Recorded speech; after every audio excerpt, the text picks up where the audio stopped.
There is a law older than the 7 crowns. It is the first law of Blackflint, and every child who crosses the water is taught it before they are taught anything else. A marked child cannot be turned away. Kai had clung to that law all through his first night, the way a drowning man clings to a plank. It was the only thing standing between him and the long cold fall back into nothing.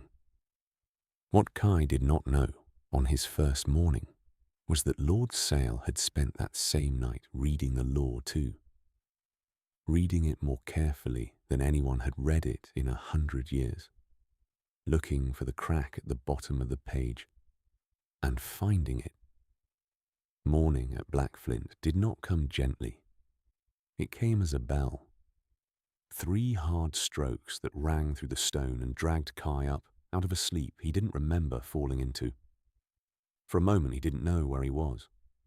The ceiling was wrong. The cold was wrong. Then it all came back. The crossing. The glass going dark. The 3 faces that had looked at him without kindness. He was still wearing yesterday's clothes. There was bread on the table by the door. Someone had left it while he slept, which meant someone had been in his room while he slept, and that thought put a knot in his stomach. The bread did nothing to loosen. He ate it anyway. Years of hunger had taught him a simple rule. When there is food, you eat it, and you think about the rest later. He was licking the last crumbs from his fingers when the knock came. The door this time, not the window. A boy stood in the corridor, round-faced, nervous, perhaps a year older than Kai, in robes of plain student grey with no house colour at all. "You're wanted," the boy said. "Downstairs. The Hall of Account." He swallowed. "They sent me to fetch you because—" He stopped. "Because no one else would," Kai finished. The boy looked at his shoes. "I'm dead," he said, as if it were an apology. "I'm no crown, too." "Sort of. It's complicated." He glanced up. "Look, whatever they ask you down there, don't agree to anything. Don't sign anything. Don't even nod too much. That's all I know. That's the only good advice anyone ever gave me here." Kai looked at this anxious boy who owed him nothing and had warned him anyway. Twice now, in 2 days, someone had warned him. He was beginning to understand that on this island, a warning was the most valuable gift a person could give. "Thank you, Date," he said. Date blinked, as though he wasn't used to being thanked. Then he turned and led the way down. The Hall of Account was smaller than the reading hall, and somehow worse for it. Where the reading hall had been vast and cold, this room was close and cold, panelled in dark wood, with a long table behind which sat 3 figures Kai already knew by their colours: white and silver, Lord Sael, green and grey. A woman Kai hadn't met, older, sharp-faced, with rings on every finger. Lady Moran herself, though Kai didn't know it yet. And deep blue.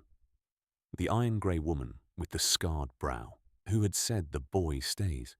She stood apart from the table, arms folded, as though she did not quite belong to this proceeding and wanted everyone to know it. Keeper Wren was there too, off to one side, his old hands folded, his eyes on the floor. "You'll stand there," Lord Sael said, indicating a spot on the cold stone. He did not look up from the papers before him. Kai stood there. "There is a question," Sael went on, "of whether you belong here at all." "The law says I do," Kai said. The words came out smaller than he wanted. Sael smiled, thin as a paper cut. "Does it?" He lifted a single sheet of old parchment, held it up to the grey morning light from the high windows. "The first law. A marked child who crosses the water cannot be turned away." "Yes, I know it well. My family helped write it." He turned the page over and pointed to the very bottom, where the writing ran small and faded. But laws, boy, are like people. The important part is usually the part written at the bottom, where no one bothers to look. He read aloud, "Unless the child's mark cannot be read." The room was very quiet. "You cannot be read," Sael said, setting the parchment down with great care. "The glass did not name you. By the letter of the first law, the law you are clinging to, you are not a marked child at all. You are an error, and errors are returned to where they came from." Kai felt the floor tilt under him. Not really, but that was how it felt. The one plank he'd been clinging to had just been pulled out of the water, and Sael had done it with nothing but a piece of paper and a soft, reasonable voice. "That's not fair," Kai said, and hated how childish it sounded the moment it left his mouth. "Fairness," said Sael, "is not a law. It is a feeling poor people have about laws." "I'd be careful, Sael." The voice was the iron-grey woman's. She had not moved from the wall, but something in the room had shifted toward her. "You're very fond of the bottom of the page. Let's stay down there a while." She crossed to the table, unhurried, and put one scarred finger on the same parchment. "Read the line under the one you like so much. Go on, out loud. The way you made the boy's failure public, let's make this public too." A muscle moved in Sael's jaw. He did not read it, so the woman read it for him. "A mark that cannot be read shall be held unproven." She paused, not unmade. "Held, Sael. Penned in proof.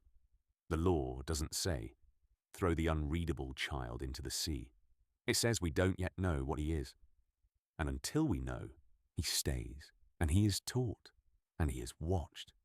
She looked at Kai for the first time, which is exactly what I said last night. "You're protecting it," Sael said softly. "You don't even know what it is, and you're protecting it." "That," said the woman, "is the difference between your house and mine. You destroy what you can't read. I train it, and then I decide." She turned to go, then stopped beside Kai and lowered her voice just for him. "Commander Thrace," she said, "House of Arn, you'll learn the name. When the others come at you with paper, boy, you come find me. I have more paper than all of them." And she left. It was over for now. Lady Morin rose without a word, gave Kai one long, unreadable, green-grey look. The same look Wren had, Kai realized. The look of someone filing you away for later, and swept out. Sael gathered his papers slowly, deliberately, the way a man does when he wants you to know that losing today does not mean losing. "Enjoy the morning, boy," he said, not unkindly, which was worse than if he'd snarled it. "They are a finite resource." Then he too was gone, and the hall of account was empty, but for Kai and the old keeper, Wren, who had not said a single word the entire time. Kai's legs were shaking. He sat down on the cold floor because he was not sure they would hold him. Wren crossed to him slowly. The old man lowered himself down with a grunt until he was sitting beside Kai on the stone like another tired child, and for a moment the two of them just breathed. "You did well," Wren said. "You said almost nothing. On this island, that is a rare skill, and a long life." "I didn't do anything," Kai said. "The blue woman did it." Wren was quiet a moment. Then he said, very low, as though the walls themselves might be listening, "Do you know why the glass went dark, boy?" "No." "Neither do I," Wren said. "And that is a lie I am too old to be telling well. So let me say it differently." He turned, and his old eyes were frightened in a way Kai had not seen on any of the lords. "I know what your mark is not. I have read every kind of mark there is to read for 60 years, 7 colours, 7 houses. Yours is none of them. He pressed something into Kai's hand, small, cold metal, a key, old and black. There is a door, he whispered, the West Undercroft. Behind it is the thing no one on this island will say out loud. Do not go yet. You are not ready. But when they have made you ready, and they will, go and learn what you are before someone else decides it for you. Kai stared at the key. What's behind the door? But Ren was already getting to his feet, already old and bent and ordinary again, already shaking his head as if he had said far too much. The 7th thing they teach you here, he said, is that there are 7 houses. He paused at the door. The first thing they made everyone forget is why that number is a lie. And then he left Kai alone on the cold floor of the Hall of Account, holding a black key to a door he had been told not to open. That night, Kai hid the key inside the seam of his borrowed coat, beside the single copper coin, and lay awake listening to the sea. He had survived his first morning. He had learned that on Blackflint, the deadliest weapon was not a spell, but a sentence, read aloud from the bottom of a page.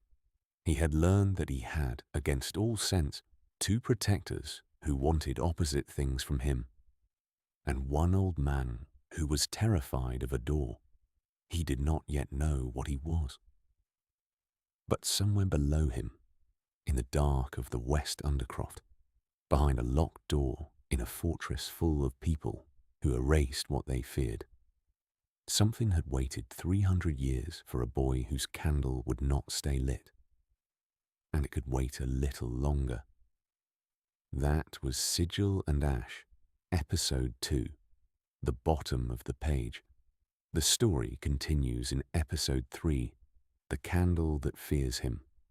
Subscribe to follow Kai's story.